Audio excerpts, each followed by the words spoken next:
Welcome to ZipRecruiter Presents Whatever Happened to Pizza at McDonald's, the investigative journalism program, or IJP, where I ask the question, Whatever happened to the pizza at McDonald's? Sponsored by ZipRecruiter. I'm your host, Brian Thompson. Before we begin, I would like to issue an apology to a listener named M. Morganstein. In May of the year 2018, I investigated whether McDonald's at one time served pasta and chicken, as was alleged by a vintage promotional standee I received in slightly bent condition from the United States Postal Service. In the process, I uncovered a Chicago Tribune article about McDonald's test marketing of pasta and chicken. This article was written by the deceased journalist George Lazarus, and it has been brought to my attention that listener M. Morganstein left a comment on our Instagram account at the time, warning me that Mr. Lazarus died under mysterious circumstances. I replied with, and I quote, OMW, unquote, which is an acronym that stands for, Oh My Word. For whatever reason, this information escaped the folds of my brain matter, and I did not recall having received it when I recently stumbled across the tale of George Lazarus's demise while investigating which company supplied McDonald's with their pizzas. This oversight is inexplicable and unacceptable. But, in the hypothetical circumstance that it is indeed explicable, perhaps it could be explicated by the fact that my investigation into McDonald's pasta and chicken ultimately culminated with my being informed of the existence of a McDonald's museum in Downey, California, by a spokesperson for the United States Postal Service. A spokesperson, I may add, who went on to win the first annual Whatever Happened to Pizza at McDonald's Award for Outstanding Candor. In other words, I had a lot on my mind. But one thing I would like to remove from my mind is the burden of guilt I feel for not properly crediting M. Morganstein for his brave and portentous citizen reporting.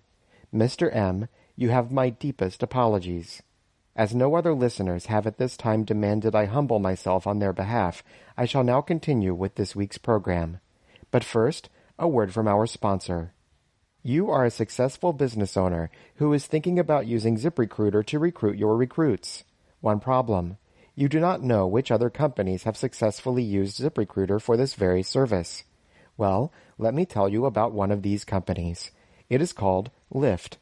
Lyft is a company that pays strangers to drive each other around. But this is not an advertisement for Lyft. This is an advertisement for ZipRecruiter, which the company Lyft has used to recruit their recruits. Confusing? Let me help by suggesting this simple mental exercise. Using a non-toxic marker, write the words, This is not an advertisement for Lyft, this is an advertisement for ZipRecruiter on your forearm or other visible body part. When you are wondering which company this is an advertisement for, simply consult this written message. ZipRecruiter, used by Lyft, but paying for this advertisement. In response to learning about the mysterious demise of my aforementioned colleague, I recently attempted to procure a life insurance policy in the event that I am assassinated in the course of my investigation. My plan is for this policy to be paid to an apprentice of my choosing, who will continue my work with the kind of financial stability I can, at this point, only fantasize about. But while inquiring about such a life insurance policy, I was fortunate enough to encounter a loquacious insurance salesperson who, as it turns out, was a fount of fast food rumors. She told me she believed the restaurant chain Chick Fil A is able to achieve an unsurpassed level of delicious flavor in their chicken by adding pickle juice to their flour. I investigated this claim, and was told by a Chick Fil A spokesperson that this is, in fact, not true. I consider this case closed, as I cannot see why Chick Fil A would have any reason to lie. However, a much more disturbing claim made by this informant, who very well could be the winner of the second annual Award for Outstanding Candor, concerned the use of horsemeat in McDonald's hamburgers. But as one of her inventory of foul whispers had already proven false, I felt it prudent to do my due diligence and get to the bottom of this scandalous claim. I drove my car/house through a McDonald's drive-thru and ordered 24 McGriddles. I anticipated this would be a long morning of research, and I wanted to be fully carbohydrated up. Once arriving at the library, I set my breakfast spread in front of me and began using the Google service to uncover any mention of horsemeat being found in McDonald's hamburgers.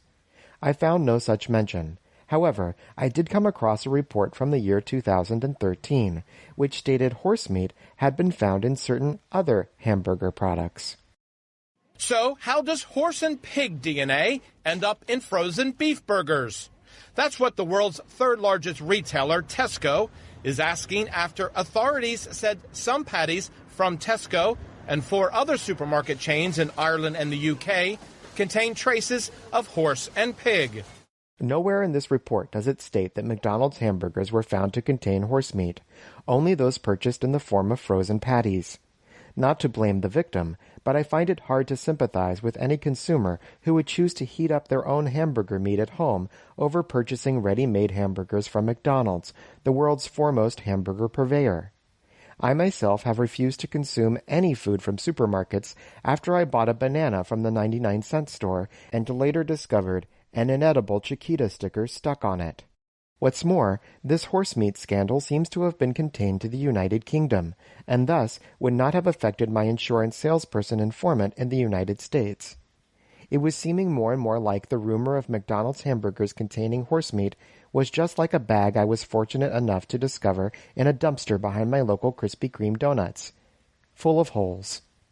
However, just to put this matter to rest once and for all, I decided to seek comment from an official McDonald's Corporation spokesperson. But since they no doubt employ voice recognition software that would redirect my call to a trained disinformation agent just in case I asked about pizza, I would once again have to employ an undercover disguise. Fortunately, I have a character in my repertoire who could believably have been affected by the British horse meat scare of 2013. Thank you for calling McDonald's. How may I help you? Hello, my name is Nigel British, and I have a question about your hamburger meat. Okay, please let me, may I have your question, sir? Sure. I just recently heard that you put horse meat in your hamburgers. Is that true? You said off meat? Horse. Like the big animals that you ride. An horse. Horse meat. Yes. Horse. Okay. Honestly, no, sir. Our burgers are 100% beef. And that's beef from a cow, not horse beef? No, sir. There's no horse beef in any of our burgers. All right. Well, thank you very much. You're welcome, sir. Goodbye. Today's episode of ZipRecruiter Presents Whatever Happened to Pizza at McDonald's is brought to you by ZipRecruiter. ZipRecruiter. We recruit, and we also pay people to tell you we do so. Thank you for listening to ZipRecruiter Presents Whatever Happened to Pizza at McDonald's, a proud part of the Pizza Plea Network. Do you know what happened to pizza at McDonald's? Do you remember it? Please send all correspondence to pizzaatmcdonalds@gmail.com. Visit our attractive website at www.pizzaatmcdonalds.com. You will find links to our Twitter and Instagram pages, as well as to our Teespring store, where you may purchase quality ZipRecruiter Presents Whatever Happened to Pizza at McDonald's merchandise. To provide financial support, visit patreon.com/pizzaatmcds, or to make a one-time donation, use our PayPal email address, pizzaatmcdonalds@gmail.com. I'm Brian Thompson.